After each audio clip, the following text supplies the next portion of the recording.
Welcome to another edition of Who's Better Baseball, coming to you after the All-Star break or at the end of the All-Star break with a second half awaiting us. How did you enjoy all the All-Star festivities this year, Patrick? We're going to get into them individually, but overall, good All-Star break? I think it was. It was good. Not great, but it was good. I mean, the home run derby and the All-Star game were probably my two favorite back-to-back days of the year. Opening day is great. Start of the postseason is wonderful, but there's just no time. I think going back to when I was a kid, and that was one of the few times you could see all those players in the same place. There wasn't those events that you had in the off season where maybe you had an opportunity to see them all together. So it's still a special time, but I don't know if it's just that ballpark or it's the fact that the game was in Arlington in a stadium district versus like in a real city that has culture. It felt a little slightly subdued, maybe just left of center from the typical spectacle and the wow factor that we might normally see during the All-Star game. I don't know. Maybe that's just me. What were your thoughts? Not just you. Okay, this is where I'm just going to own it. I'm going to be honest. And here's basically where I'm at with the All-Star break. I watched up until Pete Alonso got eliminated from the Home Run Derby. And then I turned it off and I didn't watch any other bit of it. And it wasn't even that I was that excited to watch Pete. It was just that I have a daily show in the New York Mets and I felt obligated in case he made a run to tie Ken Griffey Jr. for the most ever Derby crowns. I should probably watch it. The new format, let's start there with the Home Run Derby. You know, it's funny. We talked about it last week, and then I was reading into the new format a little bit more, and I was like, you know what? This is going to be awesome. I'm like, Major League Baseball has made changes before, and they've worked. I believe the Major League Baseball made the right changes here. And then I watched it play out, and I mean, again, as I said, I watched until Alonso got eliminated. He hit fifth. It was an hour and a half, and there was not a single moment of suspense through the first 90 minutes of the entire Derby. So what were your thoughts on the new Derby rules? No, precisely right. You and I kind of had talked about after we recorded last week that they've removed some of the intrigue. So basically, we know that there can be those matchups when you've got four first round battles where this guy hit 31 and this guy hit 30. Well, he hit 30, you go home. And then meanwhile, someone else hit 15 and they go to the next round. Okay, sure, that stinks. But if we're talking about the singular event, we're not really trying to find the best home run hitter. If we were, we would maybe have totally different rules. We're trying to make a spectacle. We're trying to make something entertaining. And to have the first four guys go, and then you go, all right, now number five, now someone's going to get eliminated. Now we actually have a number. Now we actually have a cutoff. We have a deadline. We've got something that makes it intriguing, but you have to wait a while for that to happen. And so they really just need to just go back to the head-to-head. I think some of the players may have been confused with the new format with the baseballs or the time, right? Because one or the other dictated whether or not your round was finished. And maybe that's fine. Maybe that was for a safety reason. I noticed there were not any young kids in the outfield like there were typically, especially after a kid got smashed in the face last year in Seattle. The most impressive part about that was that kid got up and ran off the field, which was amazing to see in person. But nevertheless, yeah, they kind of took that intrigue out just a little bit. And, it probably did hurt that probably the four guys that you would have put on the bottom four of the list to advance or to go to the finals were the ones who got in there. That being said, it was like, okay, the hometown kid, Bobby Witt Jr. All right, this is intriguing. I'm down. I'm willing to watch all this, and that was exciting. But you had to wait a while, like you said, an hour and a half before there really was that intrigue of how many more. He's got to heat up. There weren't any consequences during that first round free for all. There's not, and I think another part of it that's interesting too was seeing that addition at the end. I think if there's one thing I like the most out of the new format, it was the 3 outs at the end. I thought that was pretty cool instead of just the 90 seconds or whatever it was, where you got 30 seconds for each 420-foot home run ball, or whatever those rules used to be. I thought that did add something, and it added an incredible finish. There's one thing this Derby had is it had a finish where the entire ballpark was, oh no. So I think that was cool. And for those of you who missed it, it was Teoscar Hernandez, Bobby Witt, and Bobby Witt is in those has the final out to play with, and he has a chance to tie it and it pretty much hit the wall, right? Was it like the top of the wall? So I mean, just came up short. What do you think about that aspect of it? Because I thought that aspect was good, but it also sort of reminded me, like, was 10 outs better? Is there a combination that does make sense? If they had just stuck with the rules for how each guy went about their round, but had a head-to-head matchup, would we be over the moon excited about the out system being implemented back in? I think what they had previously really was perfect, at least for the audience. For the players, that might be a total different thing. I can't imagine just swinging at every single pitch and only getting one timeout and then a little break before your extra time. Like, that's a lot. Fine, tweak that. But I think for some fans, I mean, for some of the people that I was watching the Derby with, they were a little confused because there's one metric in the first round, or rather your first phase, when a player would go up, where you'd have so many pitches and there would be a time. And then in the second phase, your extra time, it was completely different, where it was outs. So it was like a different format, and you're looking at different numbers. I thought, the graphics were nice with the pink tying in the T-Mobile and blocking out all the X's. So that looked, slightly visually appealing. But they might have made it just a little bit too complicated. Now, again, had Alonso gone a little bit further, had Adolis Garcia, the hometown guy, gone further, Gunnar Henderson gone further, we might be looking at this a little bit differently. And so we might have to just give it another year to kind of really figure out if these new tweaks were necessary or were helpful. But I really had no problem with what was going on previously. Sure, you might hit 30 and be out in the first round because you went up against, a behemoth, but that's just how it goes. That's entertainment. That's the whole purpose of this. Yeah, I think it was a lot better. And I couldn't even put my finger on it, but I guess when there's so many different rules, you kind of just look at it all together and say, yeah, this just didn't feel as good. It just wasn't as entertaining.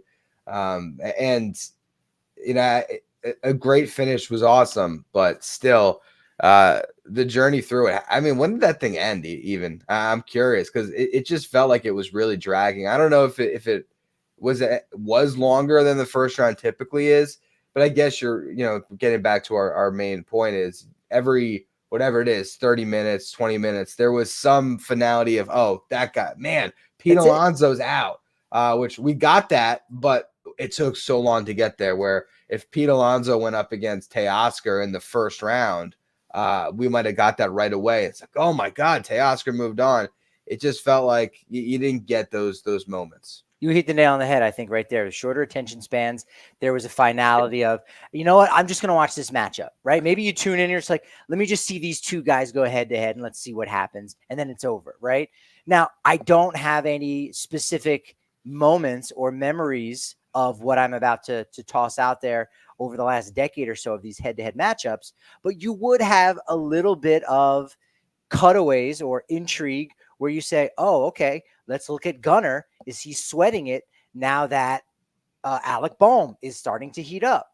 Like, you would have that because, all right, and how are Bohm's teammates going to support him? You still had that, but you wouldn't see that reaction because now you've got 4 or 5 guys going, well, look, I hit the second most here and we're down to 2 guys, so I know I'm a lock. You're not going to cut away. And what if that was, let's say, Gunnar Henderson, who comes out or immediately, hits a ton of homers? He waited until the end. But if you had one of those front runners, and I think they did a good job of staggering it because you had some of the better players at the end, even though they didn't end up performing well. So I don't know if there's something to that. It's almost like getting the first round bye in the postseason. You got a little too cold, whatever. But when you can have the head-to-head matchups, you can cut away. Hey, how's the other guy doing? I think that's what made the final so intriguing, because you saw Teoscar Hernandez and you're like, well, I don't know this guy too well. I don't know his face, but his reaction is interesting. I'm entertained by the look on his face because he's starting to sweat it out maybe just a little bit. As the lights go out in my studio here. So Teoscar Hernandez as a Derby champ is an interesting one too. When you're looking at past Derby champs, I'm not sure how many are you go into the tournament. If you had to pick one guy that we were maybe, I don't want to say least excited to watch, but I mean, Teoscar Hernandez, even with Marcell Ozuna, I was ready to hate watch him. So it kind of crazy that he ends up being the one that wins it all. But I guess that's just how you can, expect it to happen. What you don't think is going to happen is what ends up happening. Yeah, in the last decade, is he maybe the least intriguing home run derby winner? I mean, maybe you say Todd Frazier sneaks in there in But 2015. that He one did it at home, home. He that did was it the at home. thing. That was the thing. If Adolis Garcia did it this year, I think there would have been more excitement. But Oh, yeah. it's just when the hometown guy goes, it really helps. Carry us for a second. Talk about the 2012 Derby real quick. I'm going to stop my camera and fix this light really fast. Carry us. Well, or the 2015 Derby, right? Todd Oh, Todd Frazier, 2015. Great American Ballpark, right? He even went to the finals, I want to say, the next year in Petco Park. But that makes me think of, I don't know if it's a whole article, but I love making up spreadsheets. So I want to look at every home run derby winner and looking at their career home run totals and be like, well, is Teoscar going to be the low man on the totem pole as far as derby winners and career homers? Now, he had a lot more than I kind of had given him credit. I was watching the game with my dad, and he was like, he's not really a home run hitter. And I'm like, well, I know he's got 30 home runs once. He's got 25 home run season 4 times, 20 or more 5 times, and this one will be his 6th. So he has 178 career home runs, probably a little bit better than I think people would give him credit. Just looking at the list of players, that could be pretty low. I don't know how far back you want to go to Wally Joyner in 1986, who might have broken through it with 200 home runs. The 80s also were not a very big, home run heavy period of baseball.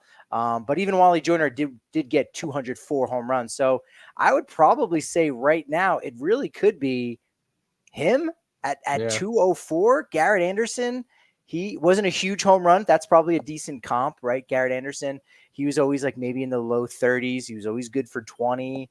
Robinson Cano, did he get to 300? I'll say, yeah, he did. I think he probably did.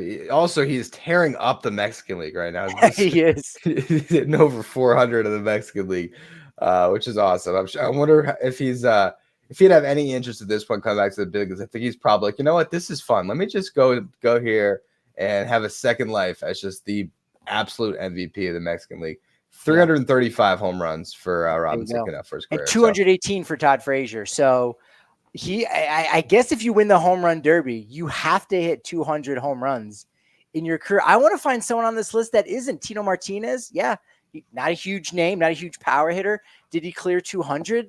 You got to think so. I feel confident long that career. He cleared 200, right? Yeah, I would think so. 339. I mean, come on. Who are we kidding? So I think everyone that has won the home run derby, Luis Gonzalez, yeah, I mean, he nearly hit 200 in 2001. Justin Morneau is going to be close, but I want to say 200. It's a pretty low bar, I think. 200 home runs. You know what's funny about that? So I wrote an article for us at Just Baseball where I looked at all the active managers, and I said, what if we put them in a home run derby? Who would win it? Ooh. None of them had 200 career home runs in their careers. None of them.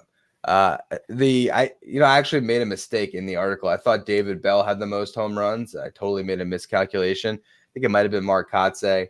Aaron Boone was there, but I don't think any of them cleared 130. So we don't really look at the former stud players. It was funny because I was like, if Carlos Beltran had stuck as a manager, 400 plus home runs that would have been in that derby.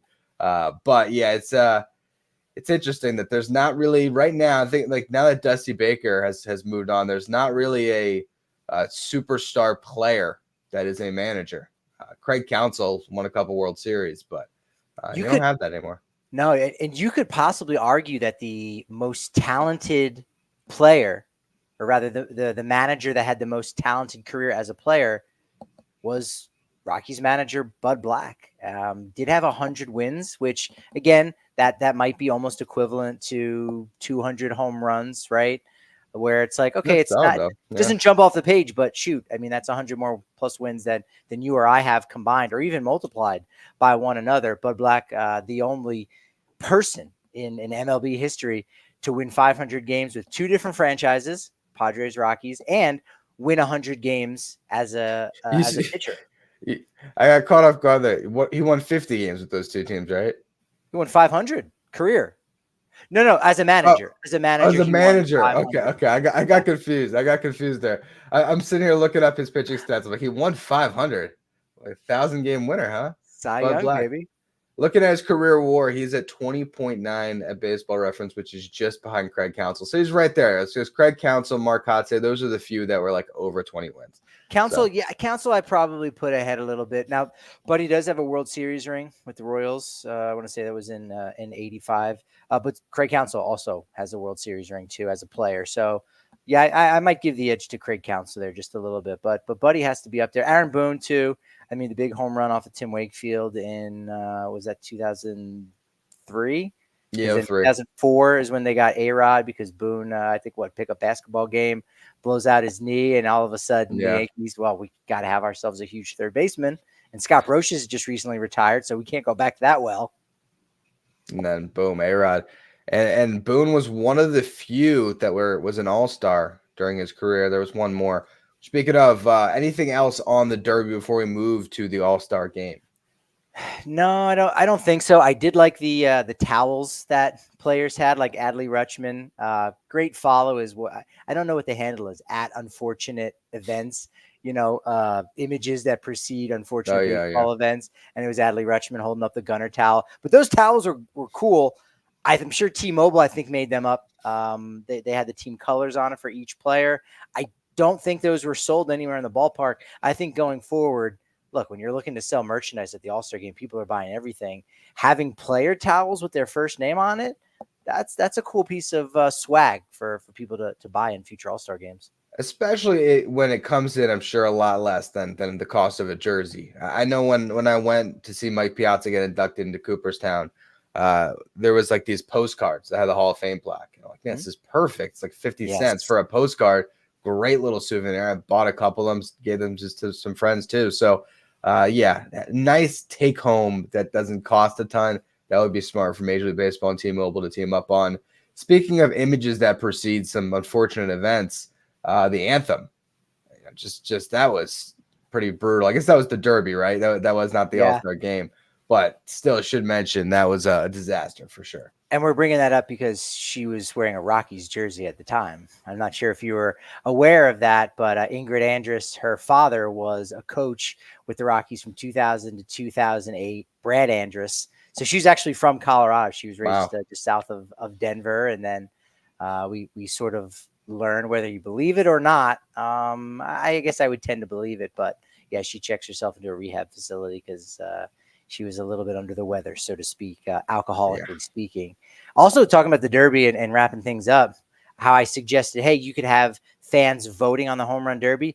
As it turns out, because I'm the vice president of our Sabre chapter here in Denver, and I did some presentation talking about the ballots and how some younger people might not realize they were paper ballots, and you would vote on them. And I used to collect them a little bit, where I would go and save a couple from the ballpark.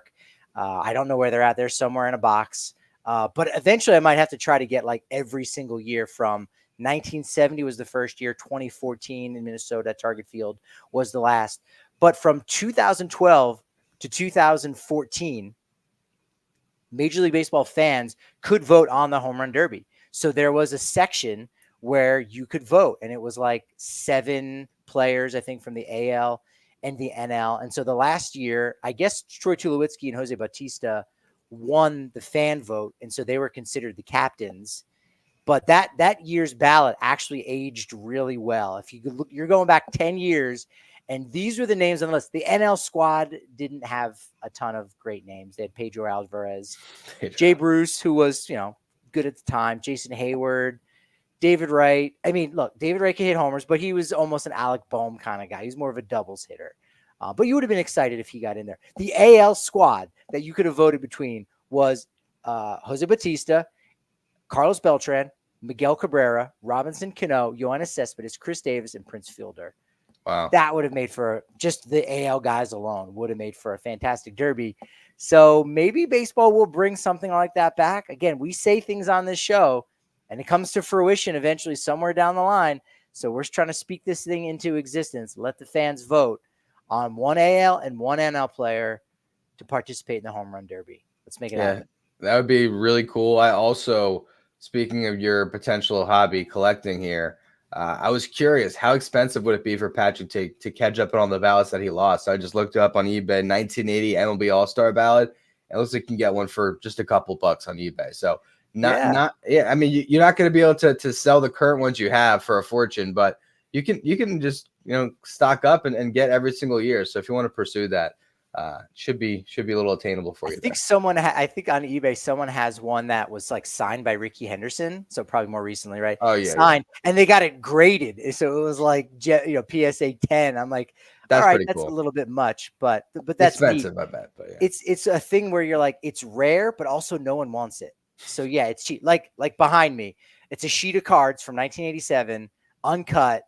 It's rare. You can't really find uncut sheets, yet no one really wants it. So they're also kind of affordable. It's a strange thing. Maybe the market will pick up. I might need to make some investments here. Yeah, definitely keep that in mind. The All-Star game, we got to see Paul Skeens make that start, which we were all hoping for. And we got the big matchup versus Aaron Judge because Juan Soto was able to draw a walk, all the excitement, all the anticipation. And what happened? One pitch ground out. What was Bruce Bochy doing? Why was Stephen Kwan hitting leadoff? And I should rephrase it, because Stephen Kwan has done nothing wrong. And you say, sure, he deserves to bat leadoff. Great. If you look at nothing else, Stephen Kwan should be batting leadoff for the American League. But now let's look at everything else. Paul Skeens is going 1 inning. The matchup everybody wanted. On a scale of 1 to 10, Ryan, you said it yourself. It was a 30 matchup. Aaron Judge versus Paul Skeens. And Bruce Bochy goes, yeah, if Skeens carves up, the American League squad in the first inning, we don't get that matchup. If Juan Soto doesn't come through and get that walk that he guaranteed he was going to get on base, we don't get that matchup. Bruce Bochy, come on. Major League Baseball, Rob Manfred, what are we doing? Thankfully, it happened. And yeah, there were a lot of things in that game. Yeah, in that game on Tuesday night that was like, here we go. This could be, all right. Speaking of that, Mason Miller versus Shohei Ohtani, or was that a little more thrilling as he blew him away? That was a good one. Yes. Our guy Yuki in the chat jumping in. Great timing. Yeah, that was a good matchup. Mason Miller, Shohei Ohtani. You said it best. Mason Miller versus anyone was interesting. I put Bryce Harper out there, but Ohtani, I think, definitely took it to that next level. I also don't think we saw stolen base. I wasn't thinking of that, but we were looking for the catcher and runner matchups. Although when Ellie De La Cruz got to first base, we were all thinking about it. They were talking about it on the broadcast. That didn't happen, unfortunately. 5-3 ball game. Jarren Duran, it was nice. He bailed his guy out, Tanner Houck, who had given up the 3-run home run to Shohei Ohtani. That was a huge highlight. Yeah. That was something that, had Jarren Duran not 2 innings later hit the 2-run home run, that would have maybe kept a little bit more juice throughout the game, talking about this historical significance. I was going through and trying to find out if any player had ever won the MVP of the All-Star game and won the MVP of his league in the same year, and found out that it happened like 4 other times. So it was like, oh, that's actually not that impressive. Mike Trout did it, I think, most recently in 2014. Willie McCovey did it in, I want to say, like 1969. So like it happened multiple times. Now, not for a reigning MVP, but now I'm just like nitpicking. You got to do the clean sweep. You got to win the All-Star Game MVP. You got to win the season MVP, and you got to win the World Series MVP. You do that, which I would guess that's never happened before. If it only happened, yeah, it's like if it happened 4 times. I'm sure one of those 4 guys did not win the World Series. Derek Jeter's the only one to win the All-Star Game MVP and then the World Series MVP. But you're right. No one has won all of those. Roger Clemens won the All-Star Game MVP in 1986 and the AL MVP. So obviously he didn't hit a home run in that game. So now the list goes down to McCovey, someone else that I got it written down somewhere, and Mike Trout and Shohei Ohtani, MVP, and hit a home run. Usually that's how you win the MVP in the All-Star game, is hitting a home run. So thought we could have had a history there, but Jarren Duran said, F him. Pretty much. Yeah, and you know what? It worked out better. I saw during the game because I wasn't watching, but I followed some stuff on Twitter, and our guy Jack McMullen for Just Baseball, when Ohtani hit the home run, he said, oh, "Great, the guy with the $700 million contract is about to get the car gift." And luckily, Jarren Duran, who, if I'm not mistaken, still doesn't have that big contract yet. Still not $700 million one, but not even the big contract extension that maybe the Red Sox should start working on. at least he was able to enjoy that car or the truck. What was it, a truck? I don't remember. At that point, it was just kind of in the background. But it's funny you bring that up because, right, I think if you win the Derby, that's also like $1 million check. That's another reason why having the concept that we brought up last week, sophomores versus rookies, is so valuable because Pete Alonso in 3 full seasons, well, not full seasons because we had the pandemic in there. Yeah. Pete Alonso made more money in the home run derby than he did from the New York Mets playing, 400 some games. So get those young guys in there who haven't signed a big extension like a Corbin Carroll or Julio Rodriguez and give them that opportunity to make a nice check. That's a good thing. Absolutely. Let's run through the last matchups that were interesting. Corbin Burns and William Contreras, an out that ended in a hug. So you can you can watch the All-Star game if you just follow on social media. You don't need to watch it. Very good. Why were you not watching the game though? How is that not appointment viewing, Ryan? I just didn't watch it. I'm trying to remember what I was doing that night, but you are upsetting the baseball gods. That is why your lights are malfunctioning right now. I know, it's crazy. It just won't stop. I honestly, no Lindor, no Nimmo. I didn't have a player I was excited to watch. I hate to say it, but okay. that typically draws you in. You want to watch whatever your player is from your team. And I don't really care to watch Pete Alonso in the All-Star game. So I think that was it. Honestly, too, just needed a night off. So I think that was the bigger thing. But like I said, you can digest a lot of it. Although I did not see the green versus green matchup of, I'm assuming, Riley and Hunter Green, who ended up winning that one. I think it was a fly ball out maybe by Riley Green, I believe. But it's just one of those things. Oh yeah, that's right. It's green versus green. I'm sure that's happened a couple times, not a ton. I mean, I'd put it at like 3 times. I want to say maybe recently, like Yandy Diaz and Edwin Diaz. I feel like there's a Diaz matchup there, or even Green from last year. Diaz, Smith, Young. I mean, I'm sure they happen for sure. Christopher Sanchez, nice little All-Star game appearance, couple pitches, couple outs. Emmanuel Clase versus Ellie De La Cruz. That was a fun one. I like that one. They're the 2 Ohio guys, and one of the best young up and coming hitters, and still incredibly young. I think he's only 26, right? Emmanuel Clase. It's a pretty good Corey Kluber trade. He looks great with the goat on his glove and the pink hair. I'm sure that probably messed with a lot of people's TVs because of the red and the uniforms that looked like they were like cans of alternative flavored Dr. Pepper. Like it was interesting. And then Ryan McMahon came up with the game on the line, 2 runners on, down by 2 runs. Had he hit a home run like Elias Diaz the year prior, we could have had back-to-back Rockies All-Star Game MVPs. Yes, I looked that up. It happened 2 other times. Giants in the 60s or maybe 70s, and then the Dodgers in the early 80s, like Ron Cey and Steve Garvey won back-to-back MVPs for the same team. But did not happen. But what did happen was something that we were talking about, that mixing and matching, right, where we were trying to figure out who's going to go where. There's like a ton of shortstops, not a ton of second base or even third base options, and they figured out a way to kind of plug and play. Torey Lovullo doing a really nice job of getting everybody into that game. Yeah, for sure. Be able to, you want to make sure that each team gets that guy in there. So the fan that wasn't like me, that stayed up to watch the game, was locked in as the lights just continue to fail me. That they are at least able to get that cameo from their all-star. Let's talk about the all-stars who could be dealt, though. So we got a list here of some of these guys, probably starting from the most likely all the way down. And it begins with Tyler Anderson, who almost is sure to get moved. The Angels clearly looking like sellers, and Anderson has pitched very well this year. You can look at some underlying numbers that might suggest that he's not quite what he's been, which was an all-star. But, I mean, quality pitching is hard to come by. So Tyler Anderson's going to get moved, and probably to a contending team where he's going to be pitching some very important innings down the stretch this year. And he's a veteran left-handed arm that is getting paid about $13 million next year. So that's pretty good. Again, if you think about what you have to pay for a pitcher on the free agent market and the volatility for those kind of things. And we know left-handers age fairly well. So ever since Tyler left Denver and went to Los Angeles to the Dodgers, figured things out. He was an all-star in 2022. And then, this past season, continuing to do things at a really high level. So, the Angels definitely should have their pick of teams that are out there and say, hey, we like this team's prospect package a little bit better going forward, because I think they've got some good young arms right now for that rotation going forward. You're probably not going to be relevant next year, so you might as well just go ahead and trade Tyler Anderson. Yeah, they should trade pretty much anything they can at this deadline, I think. Their window is nowhere close. So yeah, Anderson clearly going to get moved. Garrett Crochet, there's been so much talk about him. He's going to get dealt, and rightfully so.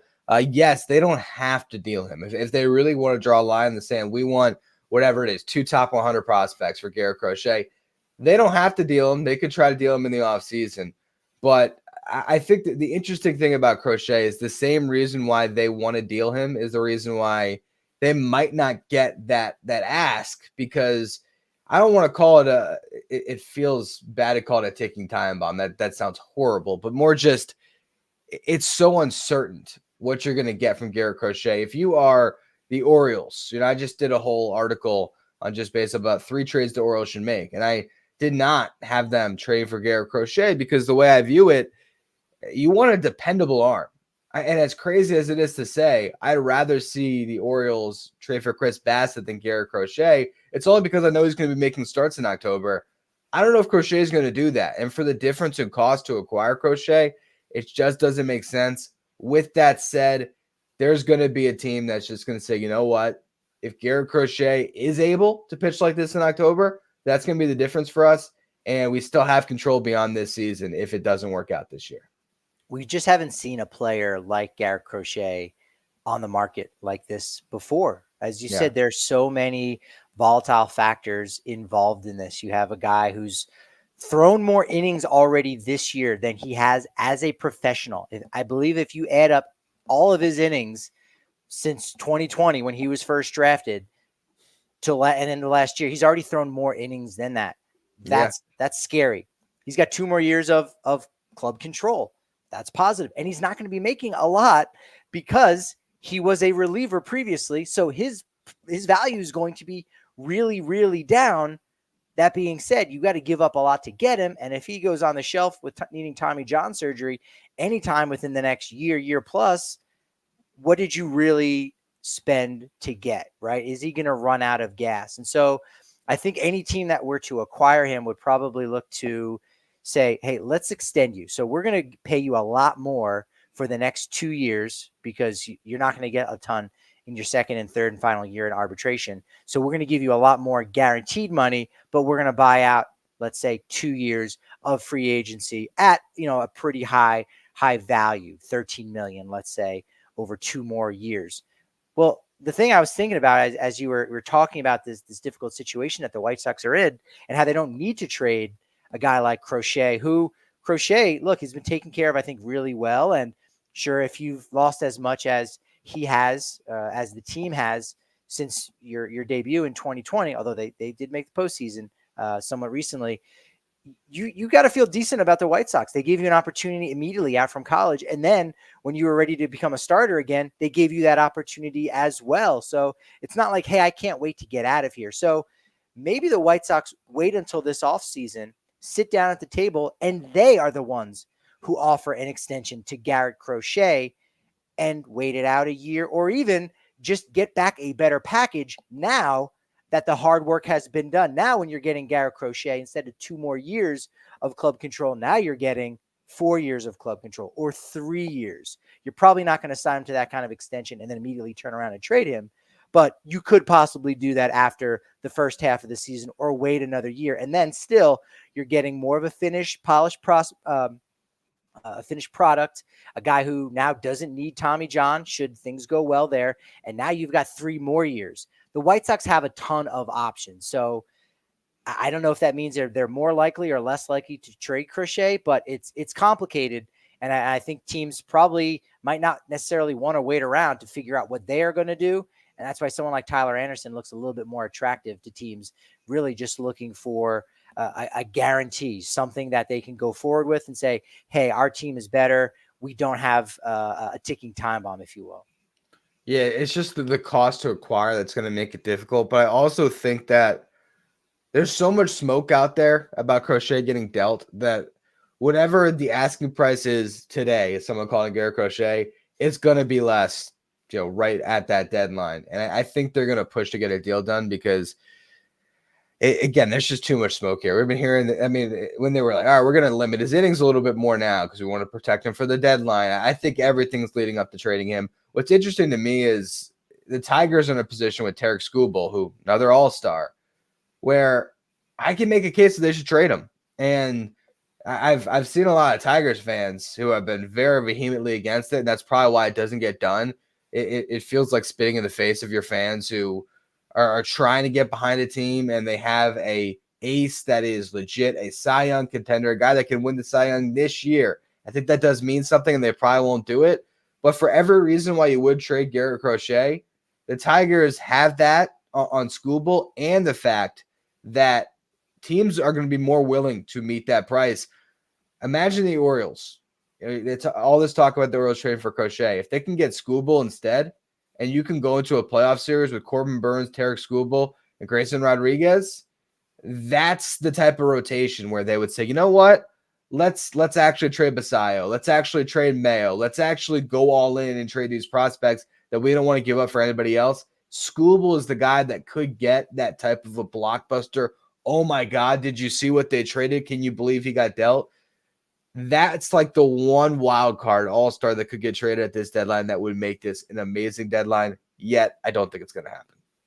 And the Tigers, I think, are wise to sit back and say, make me an offer we can't refuse. And the Orioles have that package of players that could do that. I think that's the same thing with the White Sox.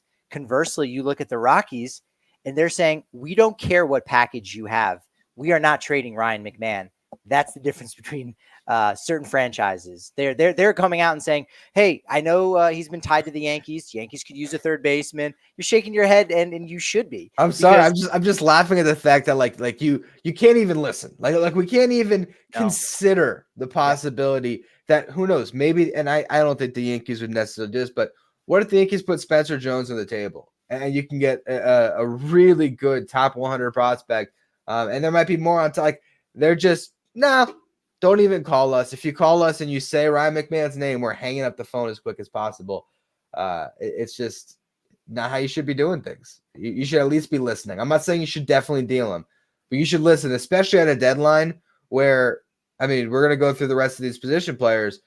There's not a lot of high-end bats that are moved. Ryan McMahon could be the best position player moved at this year's deadline if they were to dangle him.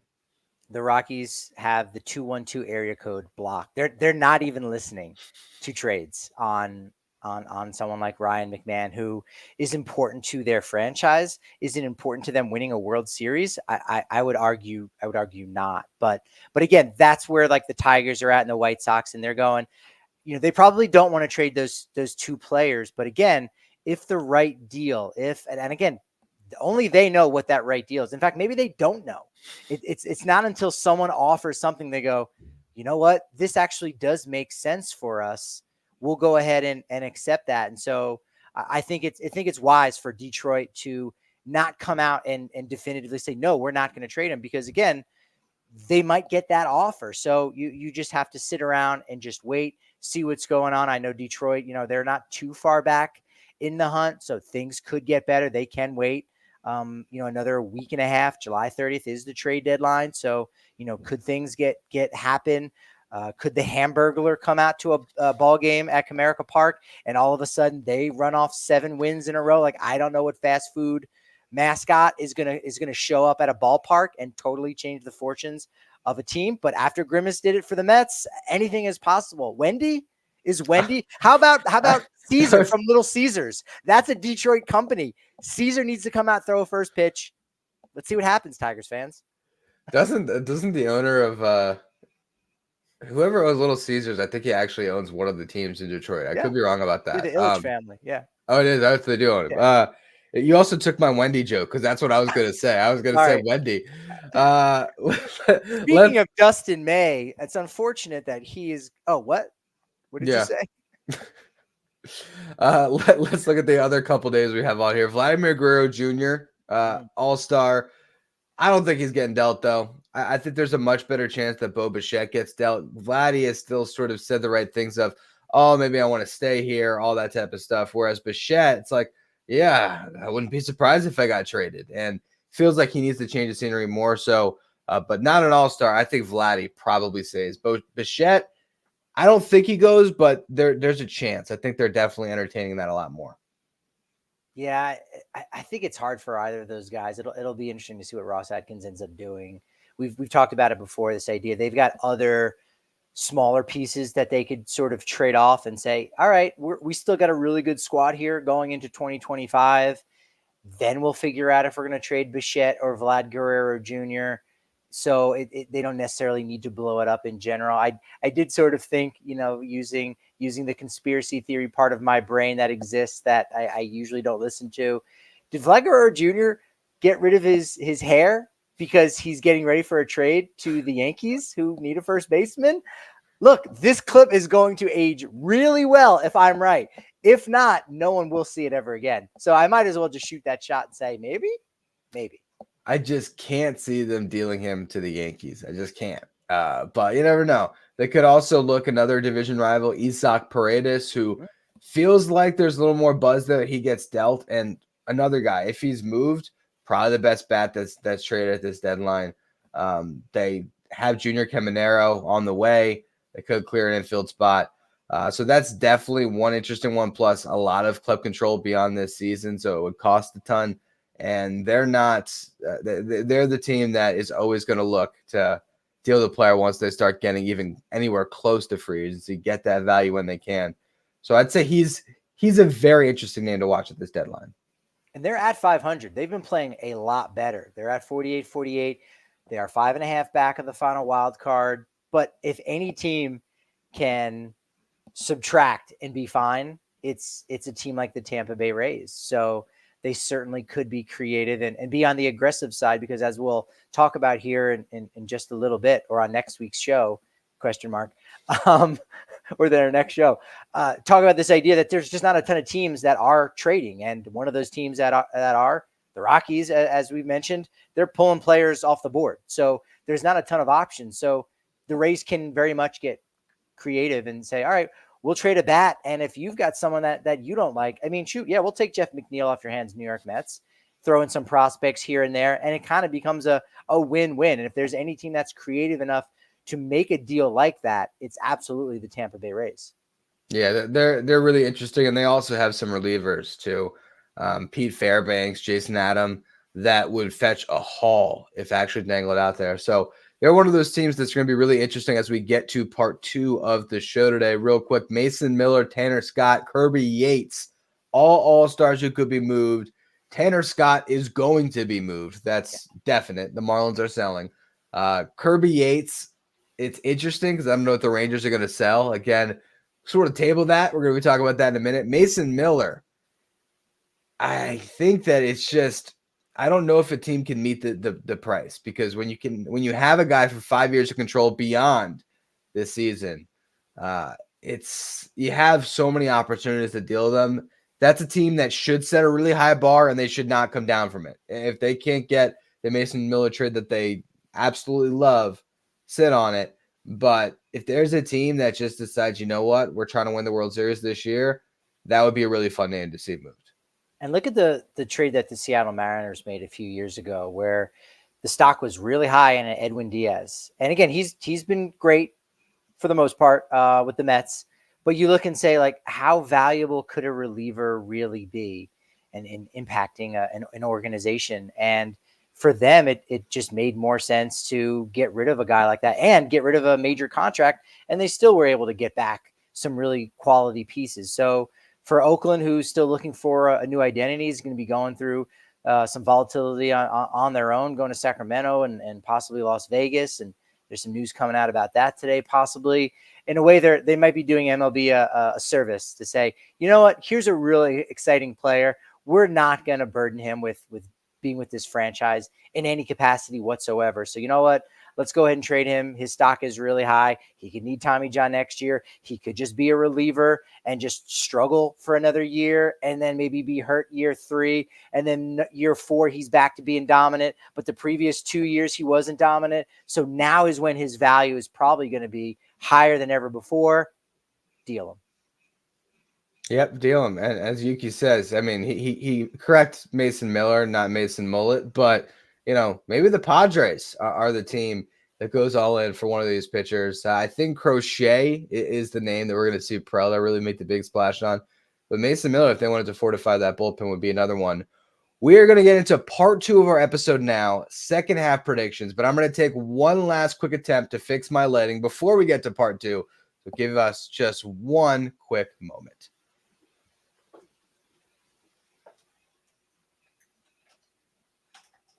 What were some of the other notes that I had here for those that are hanging on? No. Oh, yeah, I kind of alluded to it before. The idea that we were like, well, hey, where are they going to fit in all these shortstops? Well, Ellie De La Cruz ended up playing third base, and then Ryan McMahon, who was voted by his peers to play third base, played second base, which he had previously, and that was his position after DJ LeMahieu left, and Nolan Arenado was at third base. So I thought Torey Lovullo did a great job. I mean, Torey Lovullo, I gained so much respect for that guy in the postseason last year, covering it from the Diamondbacks perspective. And then with what he does calling into the Dan Patrick show to tell Paul Skeens he's going to be the starting pitcher, and the shoes that he's wearing, Snakes Alive, on the red carpet with his family, getting all the guys in. The Diamondbacks did a good job in like locking him up to an extension, because I think he really should be a guy that wins multiple championships with someone like the Red Sox or the Yankees. Torey Lovullo is great. He is. I think they're in good hands with Mike Hayes and Torey Lovullo running things in Arizona, where they should be good for a very long time. So now let's get into part 2 of our episode, second half predictions. We were talking about throwing the towel, like which teams are ready to give up on, and I wanted to tweak it a little bit. So here's what we're going to do. We're going to start off in each league. We're going to talk about the teams that are definitely going to make the playoffs, and then the teams that are definitely not. And then there's those teams in the middle, and we are going to go back and forth and try to establish a playoff field. So essentially, once we get down and we establish the teams in the middle, I'm going to ask Patrick, which team are you all the way out on? And we're going to do that, eliminate the teams that we both agree are not going to make it. And then once one of us says, oh, that team's not going to make it, but wait, I have them in my playoff field, we can go back and forth and debate a little bit. So let's open things up in the National League. Any complaints by me saying that the Phillies, Dodgers, Brewers, and Braves are going to make the playoffs this year? Those 4 teams, we can lock it in right now. Yeah, I think we can. Atlanta is the only one that you would have slight doubts, but that's only because they're not in first place in the division. They're so far back. But I think they're 4 games ahead of the third place squad. So maybe they're 5 games ahead of the 4th best wild card team. And we've seen them really balance things since the loss of Acuna Jr. So yeah, those 4 teams are absolutely a lock. I can see the Braves not holding on to the first wild card seed. I can't see 3 teams all getting past them. So those 4 are locks. And apologies on this one. Teams whose season's already over, the Rockies and the Marlins. It's done. It's let's focus on the deadline. Let's focus on developing some young players. But I just don't see either of those teams clearly making a run to the playoffs. No, I thought we had already talked about the Rockies and Marlins being out of postseason contention like the 3rd week of April. I don't know why we're rehashing this. I think he's intentionally trying to hurt me for some reason. No, I just feel like I had to cover each team. I felt like I had to go across and eliminate that way. So, yeah, I'm sorry. Okay, I should have just set them aside, and we all could have mentally on our own put them aside. I apologize. Let's talk about the teams in the middle. Right now, holding playoff position, the Cardinals and the Mets, not far behind the Diamondbacks and the Padres, and even still not that far behind the Pirates, the Reds, the Giants, and the Cubs. All those teams, I think, are within 5 games. I think even within 3.5 games. And then the Nationals, too. So those are our teams in the middle that we are going to choose from. We're going to go back and forth now, and we're going to eliminate teams that we do not think have a chance to make the playoffs this year. Do you want to start us off?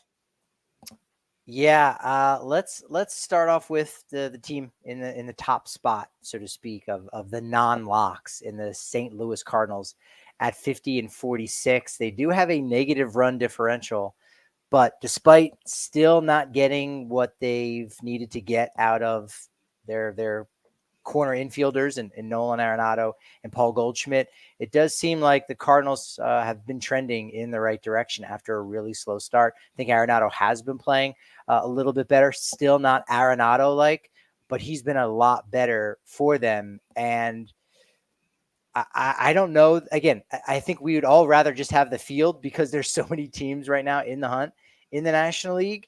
But let's talk about the St. Louis Cardinals. Do they have a shot at really holding this spot or holding a playoff spot?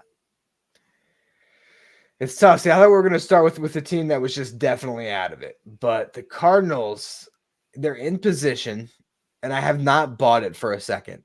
I have not believed that this is the team that has legs. Now, they're one where their aggression at the deadline is going to decide a lot for me. I would not pick them, though. We got to narrow this down to two teams, and I would not pick them as one of the two teams that's going to end up there, even though they have the best record right now. There's not the singular star player that they have that's going to carry them down the stretch. Now, Paul Goldschmidt, Arenado, like you said, they've been those guys, but it feels like Father Time is undefeated, and it's starting to really weigh on those guys a little bit. And then on the pitching side, Sonny Gray is great, but I think they have to fortify their rotation, maybe get a bat. And I just don't know if there's the pieces that are out there at this year's deadline to make those wholesale changes to get better. So, yeah, if we're going to eliminate the Cardinals right now, it's kind of a crazy first pick, but I think I might be with you there. I don't think that they're going to do it. Yeah, I think it's going to be interesting just to see what happens, as is with so many of these teams. I think because they missed out on the postseason last year, in fact, had a losing record for the first time, and it seems like forever, I think they will go for it. And you're right. They don't have that standout stud that's going to carry them, but the Cardinals' way isn't necessarily having that one guy. Sure, they did for a while, Albert Pujols, but they had so many other pieces. And so I sort of tend to think that I would, if I was really forced, I guess I probably would say that they would hang in there, but there are still too many questions going forward, and they are still very suspect in a lot of ways. So, yeah, let's cross them off the list. We'll cross them off, and I'm going to get to one that I think is a little bit of an easier one to say they're definitely not going to make it this year. I think they're going to be sellers. That's the Nationals. I think the Nationals had a good first half. There was some positive moments that hung on the race for a little bit. The promotion of James Wood at the time, it was like, man, if James Wood hits the ground running, could they take off? And he's been decent, but I think they're going to see the writing on the wall. They have so many pieces they can deal. Look at their bullpen. Kyle Finnegan is going to get a haul at this deadline because here's the thing. We talk about Tanner Scott potentially being dealt. We talk about Kirby Yates being dealt potentially. You could also look at Carlos Estevez from the Angels who could get dealt. All those guys are rentals. Kyle Finnegan, you get an extra year of team control, and this guy has never finished with an ERA over 4, saved 20-plus games the last 2 years, is already at 25 saves. Kyle Finnegan is one of the best trade chips at this deadline. They can deal Jesse Winker, Lane Thomas, Derek Law has been pretty good in their bullpen. Dylan Floro has been great. He's a rental. So I'd say the Nationals actually being one of the most aggressive sellers at this year's deadline. Yeah, I think they very much will. And Kyle Finnegan, another guy, an all-star that we could see get dealt as he was a late addition. And yeah, you're right. This was not supposed to be a year for them to be in contention. Now, were they maybe a game out? Then you might see them add, one of those middle tier players just to go through the motions to say, hey, we want to reward you. But because they are, I want to say 6.5 games back right now, which is good. Great job, guys. Like you kept us in it a lot longer than maybe we had expected. But those deals, those 1-year deals with guys like Winker and Joey Gallo was really all about, look, you're going to get regular playing time here. And when the time comes, you can go to a contender and it's a win-win situation. And to somehow, back away from that sort of unspoken agreement or even spoken agreement, it wouldn't be right. So yeah, I think that's a no-brainer. That's the easiest one on the list for teams that we can go ahead and throw out and say, we're out. There's no way they're going to be aggressive at the trade deadline to acquire. And there's no way they're going to be there and even on September 1st. Yeah, no, I'm with you 100%. This is that was the no-brainer for me. Well, let's talk about some teams in the Central here. All right, so Pirates, Reds, Cubs. I'm asking you. I'm now limiting the field to you. You got to pick one of those three that you're the most out on. Who do you not believe in this season?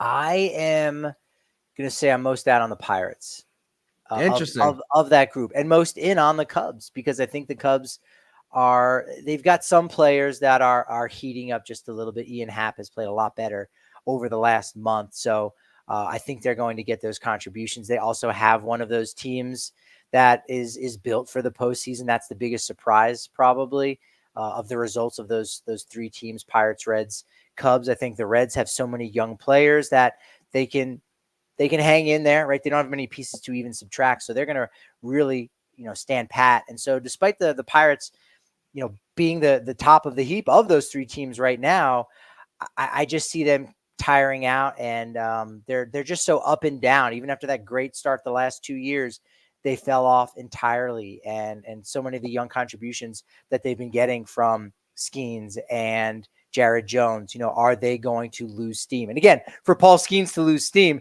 that still probably keeps him in the top 10 percentile of starting pitchers. But, if that happens, that's really, I think, to be expected. And I don't know how much, the Pirates are going to go all in, because, they're not really losing anybody in free agency of value next year. So they're able to run it back, and they can really invest in the current squad in future years a lot better by not investing in them now and giving up some of those chips. So I'm kind of most inclined to say that the Pirates are the least likely to keep this up from that threesome. How about you? It's interesting because I think the Pirates, to me, of the three, are the team I'm most excited to watch in the second half, because of Skeens. Sure. And I think the fact that they're right now atop that heap is kind of interesting when you look at those three squads. But at the same time, I don't know what happens to them. They're a weird team. They don't have all these things to sell like the Nationals, do. So I don't know if they're motivated to necessarily do that. Aroldis Chapman feels like a piece that you might trade if there's a team that's really calling on them. They're interesting. If the Pirates were to make a trade for Jazz Chisholm, if they were to just to say, you know what, we're kind of in it. Let's get a bat. We could plug him into center field, second base, wherever they decide to find a spot for him. But we're going to have Jazz Chisholm as this ignitable guy that we add into the mix. We're going to have, under team control, I think, for at least 1, if not 2 years beyond this season. Maybe that is a deal that they make where they sort of reward their team by getting a guy that has control, can be part of the core. Then I can sort of see them potentially hanging in, but actually hanging in to the point where they make the playoffs, I cannot. So can I see the Pirates maybe, playing competitive games in the second week of September where they're still in the mix? Yes. Do I think they're going to make the playoffs? No, I do not. Yeah, I think it probably comes down to that, point blank. But what do you think about the Cubs? Like, do you think the Cubs will end up, finishing the season higher up in the standings than both the Reds and the Pirates in that group? So here's where I'm at. I think the Cubs probably won't sell. And it's funny. One of our writers actually kind of turned my mind on this a little bit, because I would have eliminated them straight on in the beginning. But we have an article coming up about Tanner Scott, and he had the Cubs. Ethan Budowski had the Cubs as a landing spot for Tanner Scott. I thought about my car. Well, I guess it makes sense. They really need help in their bullpen. And the fact that they're only 3.5 games back with the talent that they have, resources to make moves. And then he sort of mentioned the position of Jed Hoyer.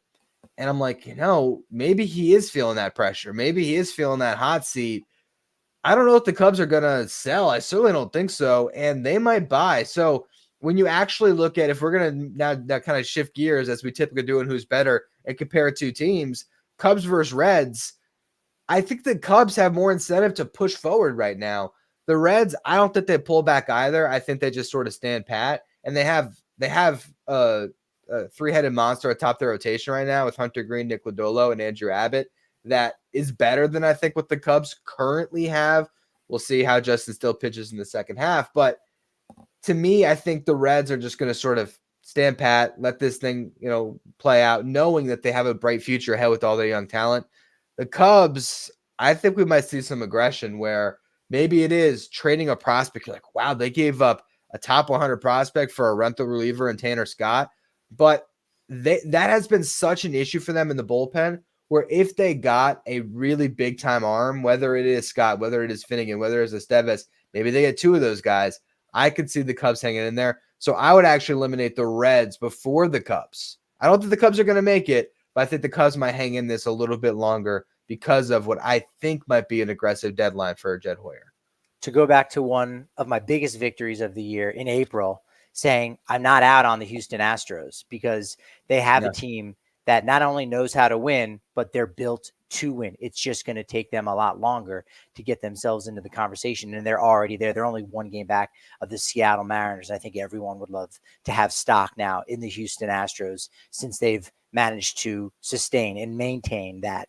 And while the Cubs' current core right now, that current group hasn't really won together, they have a lot of similarities to that Houston Astros roster, way more so than the Cincinnati Reds, who have not proven that they know how to win. They don't have a roster of guys who have been winners before. And a lot of that just has to do with their lack of experience, right? They are a younger group. And so if you're looking for an edge there, the Cubs have those players that have more recently won and have more recently done it over the course of multiple years. And they're built that way. And that gives you that much more confidence that the Cubs definitely will come out ahead of the Reds. And for me, also the Pirates. But I think you're tending to think maybe Pirates more so than Cubs. I think I want to see what the Cubs do at the deadline. On paper right now, with the rotation that the Pirates have, I think it'd be close. I don't know if I'd say for sure the Pirates, but my assumption is on August 1st, when we're looking at the Cubs' new roster, and you see that also the potential Dansby Swanson can be much better offensively. Nico Horner can be better. Cody Bellinger, if he has a healthy second half, he can do a lot for them. They can get more out of that rotation. So, yeah, I agree with you. I think, we eliminated them early. I think Cubs Cardinals is a closer matchup just because of where the Cardinals currently sit. Even then, I might like the Cubs more. So I think we should table the Cubs. We're going to table them, and I want to address another team that I am all the way out on. So I want to see if you're kind of echoing that sentiment. The San Francisco Giants. I'm buy in this year. Get rid of them. Yeah, they're done. Now, the funny thing is, I don't think that they sell though.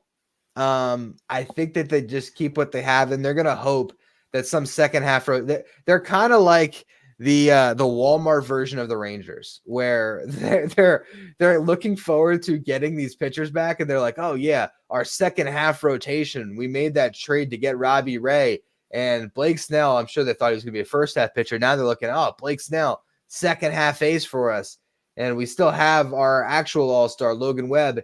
There is a world where the Giants can make a run, and they aren't that far out of it.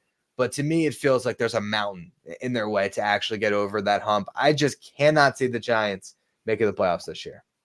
I think they can subtract and still be good and convince. That's true, yeah. Convince not only themselves, but convince their fans that, like, hey, look, no, we've added Robbie Ray, but we also gave up this player. So, I think they can do that. Smaller deals, kind of just around the edges. You saw that when they had to get rid of Austin Slater to a degree. So I think I'm out on the Giants. It's just not working. I don't know.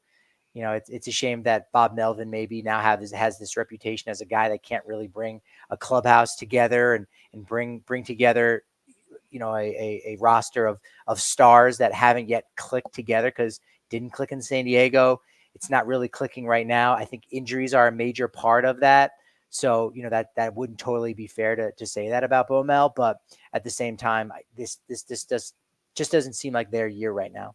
It doesn't. And if they wanted to sell, I mean, Matt Chapman, I think would actually fetch them a pretty good piece. Michael Conforto is having a pretty decent year. He's a rental. So they do have a few that they could move, not to mention if they wanted to go into their bullpen. I don't think they're going to touch Camilo Doval, though. If they did, he would fetch a haul. But they have both of the Rogers brothers who easily could get them some nice pieces at the deadline. So if I was a Giants fan, I think I'd want them to see the writing on the wall. I just don't think they will. I think they'll stand pat.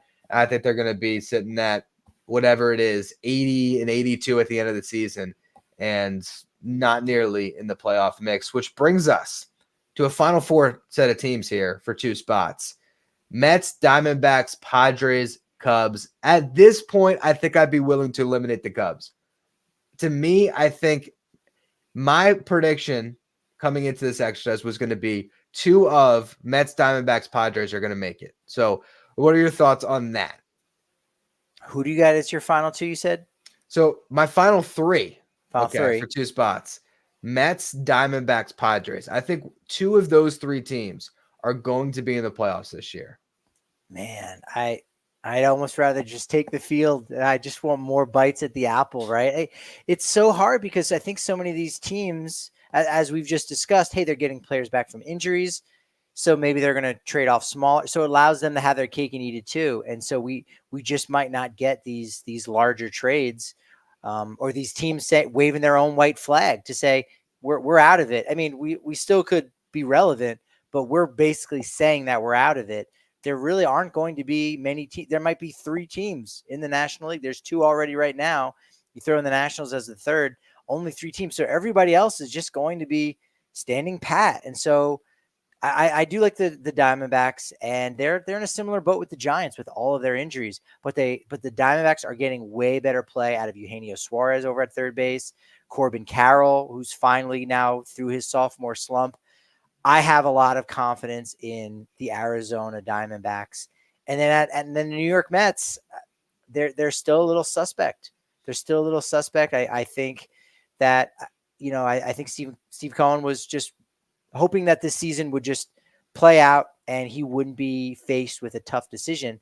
And I think he's very much faced with a tough decision because the players have shown like, hey, you deserve to invest in us. And I don't know that he was necessarily wanting a situation like that. So that's a tough spot to see how that goes forward. And we know San Diego is going to go all in. That being said, San Diego still hasn't figured anything out. So I would rather take Arizona in the field than Arizona in either the Padres or the Mets. I mean, what gives you the confidence that the Mets are going to sustain? Not even continue to be on this super hot streak that they've been playing, but for the guy who covers the Mets and is watching them each and every day, what is telling you that the Mets are close to being a lock for a postseason spot in the National League? So lock is a word there that makes me pause immediately. But here's what I'll say about the New York Mets that makes me have some confidence right now. For one, I'll tell you, they're not going to sell. I can't see it. Now, they can fall on their face. If they go into Miami first series and they lose all 4 games, then there will be some consideration. But here's what I'll tell you. Pete Alonso's not getting traded. That I think that's been taken off the table. Luis Severino is sort of like this chip that I could see dealt if things don't go well over the next week. And then they'll be able to say, well, hey, we just got Kodai Senga back. Because Senga, I believe he's going to have either one more rehab start or he's going to go back into the fold. So you are adding, if Senga is what he was last year, the best pitcher that anyone's probably going to get down the stretch here that's going to come off the injured list. Here's why I have confidence in the Mets. Over the last 40 games, they are 27-13. Since Jorge Lopez launched his glove into the stands, they have lost 1 series to the Houston Astros. They have 8 series victories, 4 series splits, 4 series sweeps. They've been very, very good. When it comes to their offense since that incident, the New York Mets have the best F4 among their position players in all of baseball, the highest WRC plus. They've scored the most runs. They're the highest slug percentage, the highest OPS. They're second in batting average, second in on-base percentage, and second in home runs. They have had statistically the best offense in baseball for about a month and a half now, and I don't think that that's going away. With Lindor, Nimmo, Alonso Martinez, that's 4 veterans that I trust down the stretch, and Francisco Alvarez and Mark Vientos have taken the leap. I like Harrison Bader as a really solid starting center fielder for them. And Jose Iglesias is the hottest hitter on the planet right now for whatever reason, hitting 380. And I wrote this, I had an article today about what they need at the deadline. And it was bullpen help. And I think they're going to get it because bullpen help doesn't cost a ton. They don't have to trade for a starter. They don't have to address their lineup. When it comes to their lineup, I think even if Iglesias comes back to earth, and he will, Jeff McNeil can be a little bit better, and the 2 of them can meet in the middle. At second base, I think they're fine. My point through all this is if the New York Mets add the right couple pieces to their bullpen and Edwin Diaz pitches like himself, I think the New York Mets can and will make the playoffs this year. I'm relying on the offense. I believe in the rotation. It all comes down to this bullpen. Can they figure that out at the deadline? That's going to be what I think makes or breaks their season this year. You make a lot of interesting points there. And if I were to take 5 teams from the National League where going into the year, you look at their players and say, man, this is one of the most talented rosters in the National League. Not the most, but they're up there, right? The Giants would be one of them, and they've just had too many injury issues, and there's too many question marks. They just haven't been able to have any momentum, or at least sustain any momentum, so they're out. And then really what you have is the top 4 teams right now after Atlanta that are in the wild card hunt. Cardinals, Mets, Diamondbacks, Padres. And I think the Cardinals are just missing enough of the auxiliary pieces to really stay in that conversation. I would eliminate them as we have already. And then there's the Padres, who still have yet to show that they have what it takes. And I think to a degree you could say that about the Mets, but everything that you're saying about subtraction and not subtracting really suggests that I would take the Mets as that second team for me alongside the Diamondbacks and say those are going to be the final 2 that make the postseason, because they're not going to subtract in any way. They're not going to make creative subtractions. I think the Padres in some ways may have to make a creative subtraction only because their farm system is getting more and more barren by the year, right? Or they're making it more and more barren. And I don't think they're going to be trading a guy like Ethan Salas. So that's a non-option, right? So of the available prospects, there's not a ton there. So they might have to be creative in that way. Whereas I don't know that the Mets and the Diamondbacks are going to do that. This is going to be one of those years where they support those players, they support the fan base, they do add, maybe not a ton because they already have a lot there. And as you said, the addition of Senga for the second half, I think is really valuable. And that fan base is showing out right now in a major way. They've got momentum on their side. Yeah, the final 2 spots I would say would be the New York Mets and the Arizona Diamondbacks in the National League. That's where I was at the start of the exercise. Those were the teams that I had in it. And I think you make a fantastic point about where the Mets and the Diamondbacks are, because I believe that they have enough, even if the Mets didn't add a great bullpen arm. Like I could tell you about Shintaro Fujinami coming back. How he's looked good on rehab and these things where the Mets could cobble it together. I think the Diamondbacks are another team that have enough internally to just roll. The way I really look at this race down the stretch is Mets, Diamondbacks, I feel the best about today. The Padres, the Cardinals, and the Cubs are 3 teams that I'm very interested in watching what they do at the deadline. And honestly, I can't see a world where the Mets and the Padres both make it. These 2 teams have almost mirrored each other the last couple of years of just, 2022, they finally did it. Like they're both great, and then the Padres went on the run of the playoffs. The Mets won 100 games. 23, they were like the biggest disappointments in baseball. 2024, it's, are we buying into them? Are we not? They still have the pieces. Are they the 22 team? Are they the 23 team? So one of those teams is going to collapse. And I don't know who it is. I'm hoping it's the Padres.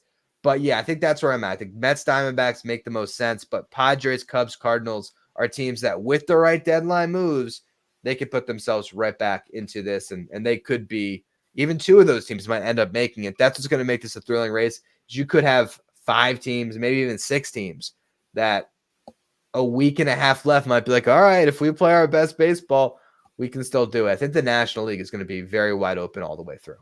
If you look at teams in the second half with the hardest and easiest schedule, looking at the teams that they're going to play in their 2024 record, Giants actually have the easiest schedule, followed by the Cubs, Atlanta, Yankees, Tigers, and Padres.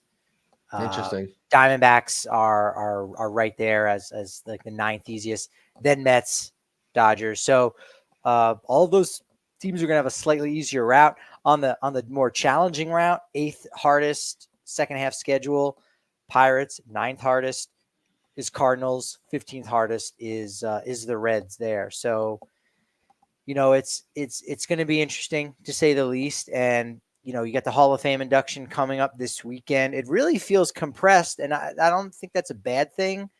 I just don't ever remember the All-Star game and the Hall of Fame and the trade deadline being so close together like this. It's exciting.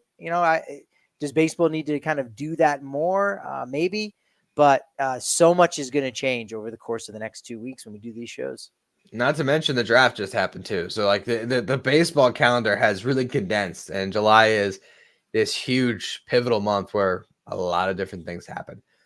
Let's switch gears to the American League side. We're going to do the exact same exercise. So we're going to go through the teams that are in the middle, and we're going to try to identify the ones we have the most confidence in to actually make the playoffs this year. I'm going to open it up with the playoff locks.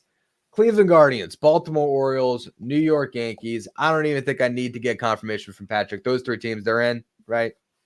Heading on, yeah. Okay, They're cool. absolutely in. They're we interestingly enough don't have anybody from the AOS, but that's going to be what we were discussing right now. Yeah, all three of those teams are actually tied with 58 wins for most in the American League. And it's safe to say all three of them will be there in October. I can guarantee about the American League West, there will be a playoff team for the American League West. Hot take. I like it. Yeah. Teams that are out. A's, White Sox, Angels, and then I put Blue Jays with a question mark. They're 9.5 games out. 9.5 games out. Are they going to see the writing on the wall? I don't know if they're going to sell, but I have no faith that they're going to make the playoffs this year. Zero. Yeah, I don't have any faith that they will. They're not out of it yet, but very quickly, more than any team that we've discussed as not being officially out of it can be out like in 3 days, right? Like after this weekend, 3-game sweep, boom. Now they're officially done.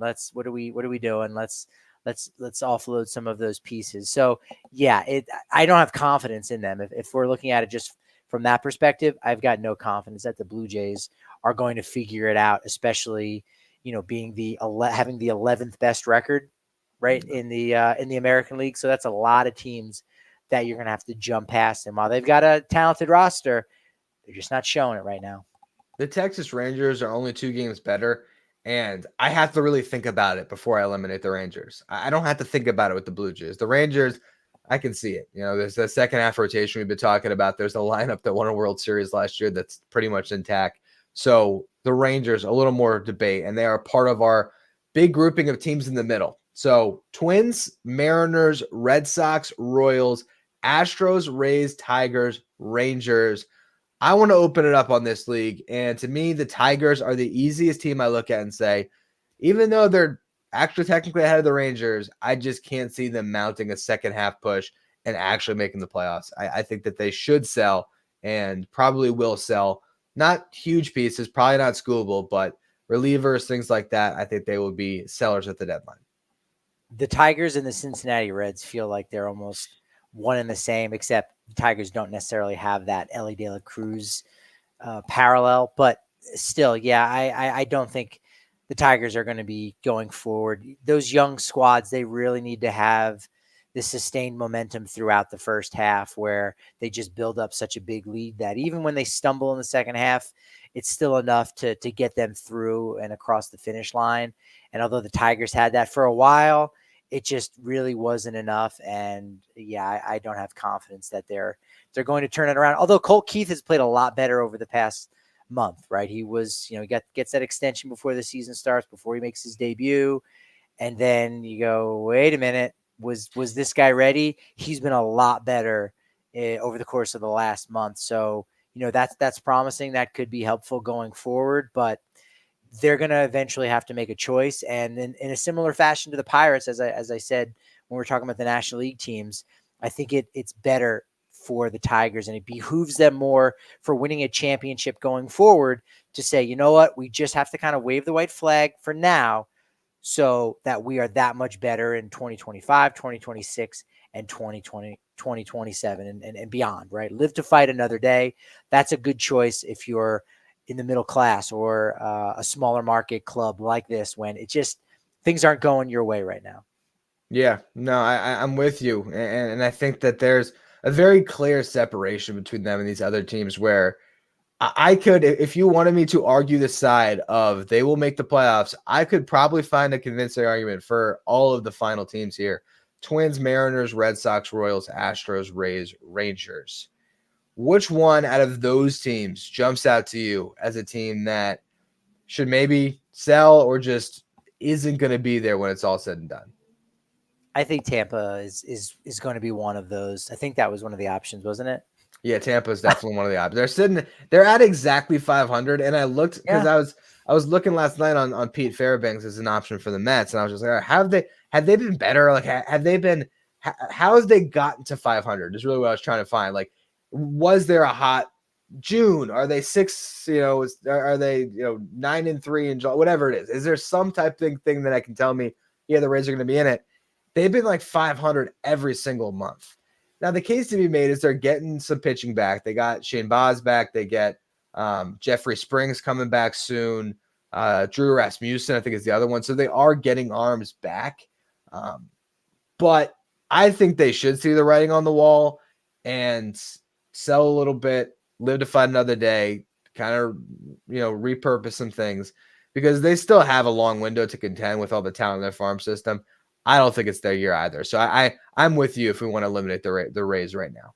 Yeah, their front office understands that they understand this game of what's going on is having more opportunities, more bites at the apple, if you will, to win a World Series. And so if things aren't going great right now, it gives them that opportunity to increase the likelihood of being more relevant and making more postseasons going forward. And so, despite the fact that they're two all-stars from last year and Randy Rosarena and Yandy Diaz have played a lot better than the first month plus of the year, and that's I think been a major contributor for them. It really is just better for their future prospects to, go ahead and sell. As we said recently about Isaac Paredes is another one of those value picks and trading when a player's stock is high. And that's how they've been able to do this for so long. We were, talking about, all-stars that, are going to be on the trade market and how, the Rockies have just totally taken a guy off. Whereas teams like the Tigers with Tarek Skubal and the White Sox with Garrett Crochet are saying, well, you know what? We're going to leave the lines open because we could get blown away by a deal that is better for us. And you look at some of the trades that the Rays made where, hey, the stock on Chris Archer was so high that, regardless of what our plans might be for this season or next season, we're going to go ahead and get virtually 3 all-stars. So they get Tyler Glasnow, Austin Meadows, and Shane Baz for Chris Archer, who goes to Pittsburgh and does absolutely nothing. And in fact, I think his second career coming back to Tampa Bay might have been better than anything he did when he was with the Pirates. They trade Austin Meadows and get Isaac Paredes. They trade Tyler Glasnow, turn that into more pieces, Ryan Pepio. So like they are thinking 1, 2, 3 steps ahead. And because they don't have to worry about packing that building and, we don't want to have a disillusioned fan base. The fan base already gets what's going on. So Tampa, they're out. Sure, great. They've gotten themselves to 500 and they're only 5.5 games back, but they're also 5.5 games back. They're selling. They're out. The beauty of being the Rays is they could sell and still hang in. Yeah. I don't think they'll make the playoffs, but they still might be a team where it's like, man, we just can't shake the Rays. We're the Rays, we're sellers, and then maybe you have a team like, I don't know, the Rangers that bought, but the Rangers just can't get in it. And all of a sudden you're like, man, I can't believe the Rays got the prospects. They called up Junior Caminero. They got some guys healthy. They're on a roll. It doesn't make sense. That's just Tampa for you. So I agree that they're not going to make it, but they know what they're doing. And that's a really good sign. I want to switch things. Oh, you got something else on the Rays? No, it sort of makes me if the Tampa Bay Rays were the team that they made the film Major League about, you're like, oh, no one's counting on us. We're supposed to be bad, except you get to the third quarter of the movie and they trade Roger Dorn and they trade Wild Thing Rick Vaughn and then they still end up making the postseason. Like that's the Major League version of the Tampa Bay Rays. Where there's no more Charlie Sheen is going to be in this movie. No, we traded him for some prospects, but now we're going to call up this next guy and all of a sudden we're still making the postseason. It's not as interesting of a film, but the Tampa Bay Rays aren't in it to make for a good story. They're trying to win championships, and they've been doing it the right way. They have, and I have complete confidence that they'll figure out the right course, probably selling, just because the market's going to tell them that it's a seller's market. I want to actually now talk about who's going to win the AL West, because I am ready to concede that I was wrong. I was out too soon. I wanted the hot take. I didn't think they could climb out of the hole that they were in. Are the Houston Astros going to win the American League West again? Yeah. Yeah, they are. Look, I love the Mariners starting rotation. If you're a baseball fan, you should love Julio Rodriguez, and I think everyone does. That being said, Seattle just hasn't proven it. I think that something that we take away from this, not era, but this period of baseball, is that you can't just bring in a whole new roster of players and have a ton of turnover and be successful. Like, is there something to chemistry? I think we're seeing that with trader Jerry DiPoto and the Mariners, their struggles with winning despite the talent. We're seeing with the Padres, the Giants this year. You can't just bring in guys that are great. This isn't a fantasy baseball team.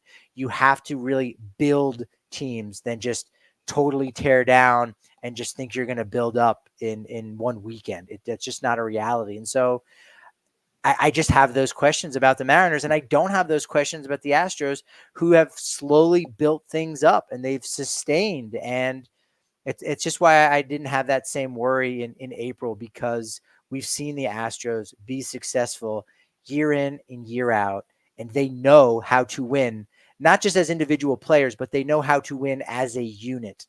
And I don't know that the Mariners know how to win as a unit. They have great players. Are they winning players? There's obviously an overlap between those two things, but I also think there are players that are great players that may not be winning players, or they might not be great clubhouse guys, and that has an impact on the win-loss record. So it's something that we don't really talk about enough, and it's something that maybe isn't understood enough. You have to really be on the inside to understand that, and I think the Astros have all of those boxes checked, and the Mariners don't. They're a really talented team, but if we're talking just about who's going to win the AL West, despite the fact that they are sitting in the second spot, they're only one game back. I'm taking the Houston Astros to win the American League West.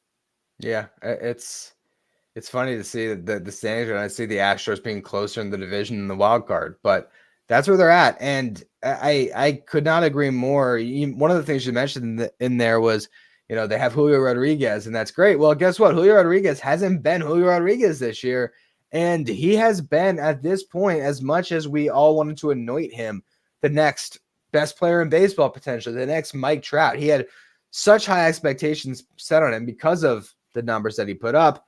He has really been a very inconsistent player throughout his career. Every single season, there has been stretches where he has been one of the worst hitters in baseball, and then he'll have his stretches. Now, he has not had that hot streak yet. So is there a world where the Mariners get a red hot Julio Rodriguez in August and September, and he carries them to a division crown? Yes, that exists somewhere in the multiverse, but there's way more out there where the Astros are just that machine that keeps figuring it out, keeps plugging away. Seems like they're going to make some moves at the deadline, try to get, I don't know if they're going to get some help at first base, if they're going to get a starting pitcher, maybe it's an Eric Fetty, someone that they can plug in, just help them get through this season. But I agree with you. Right now, the Houston Astros, especially the fact that they're only a game back, that they climbed out of it so much that they went from probably double digits down all the way right there. Yeah, the Astros, to me, are going to win the American League West. I think the Guardians are going to win the Central. One of the Orioles and the Yankees are going to win the East. The other one is going to be probably the top wildcard team. And that leaves us with 5 teams for 2 spots. So, Twins, Mariners, Red Sox, Royals, Rangers. Let's talk about the Royals real quick here. I think I'm out on the Royals. I don't know if they're going to be aggressive at the deadline. I'm not quite sure.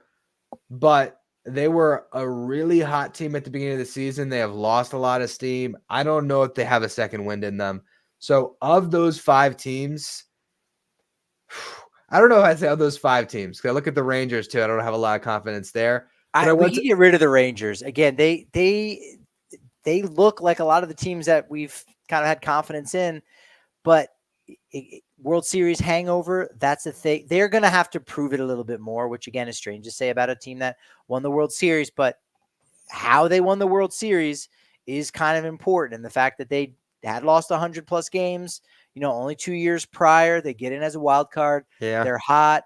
Nevertheless, I think they're going to have to prove it. But, and again, they're spending so much money on guys that they're not going to be as aggressive at the trade deadline. So that's another one of those aspects that you can't give them a little bit of boost. So I think we can probably eliminate the Rangers from the conversation. I Right? agree with you for sure. Yeah, no, you know what? Because here's the thing too. That's another team. If I had to say teams that need to sell that might not, the Blue Jays are number one for me. You got to do it. Get whatever you can.